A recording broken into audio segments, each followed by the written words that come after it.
Кырым боюнча ифтарларны зиярет этмеге девам етеміз. Бүгін біздер қадими Эски Кырым шерінде булунамыз. Бүгін мында Эски Кырым жамисінде 500-ге якын мусафир бекленілі. В священный месяц Рамадана мечеть Зубаир Джамисы, которая была построена более 30 лет назад, становится местом единения жителей Эски Кырыма. Проводить здесь коллективные ифтары стало уже традицией. На них собираются люди разных возрастов, особые гости ифтаров – дети.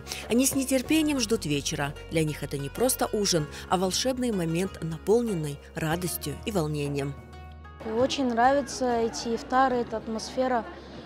Люблю, каждый год ждем этот Рамадан, ифтары вот эти. Готовят очень вкусно. Абсолютно каждый ифтар приходим, иногда помогаем готовить. Дрова сегодня рубил.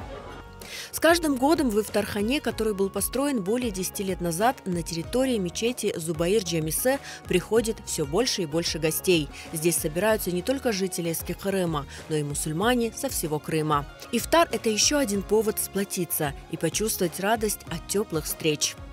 В этот священный месяц в нашем Старом Крыму каждый день проходят ифтары. На этих ифтарах люди получают не просто духовное, такое наслаждение, но и эмоциональное. Можно встретить знакомых, познакомиться. Это, мне кажется, наоборот, больше сближает людей. Этот пост становится более душевным. У нас очень теплая атмосфера, джемат единый. Собираемся, делаем ифтары.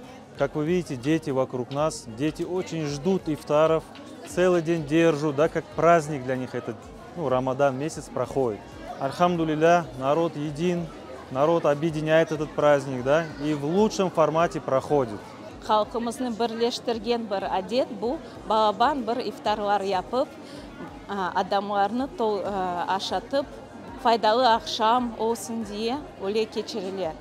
Мен пек істейм бұл Рамазан айында оқылған дұғалар, япылған ибадетлер, Аллахтан қабыл олынсын. Атмосфера ифтаров очень шикарная.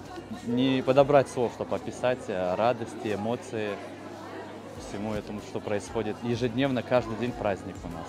Месяц Рамадан – это время духовного очищения, укрепления веры, чистых помыслов, терпения, милосердия и единения народа. Пусть Всевышний примет все наши посты, молитвы и благие дела.